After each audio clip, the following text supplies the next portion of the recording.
रविवार असला की चिकन फ्राय, चिकन रस्सा असं जेवण असेल तर जरा बरं वाटतं.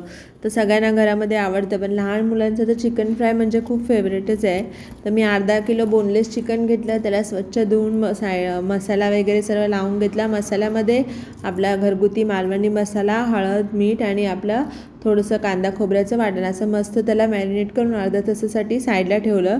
नंतर हे जे रस्स्यासाठी मी चिकन होतं त्यामध्ये पण त्याला पण मसाला वगैरे लावून अर्ध्या तासासाठी मॅरिनेट करून साईडला ठेवलं, कारण त्याच्यामध्ये कसं मग मसाल्याचा फ्लेवर छान उतरतो.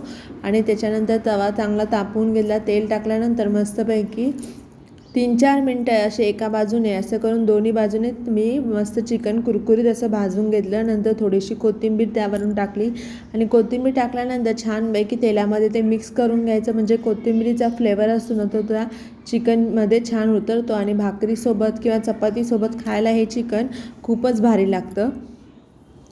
आणि याच्यासोबत चिकन रस्सा, ज्वारी बाजरीची भाकरी असेल ना तर आणखीनच बेस्ट, म्हणजे एकदम मस्तच लागतं ते. तर तुम्ही नक्की ही रेसिपी करून बघा.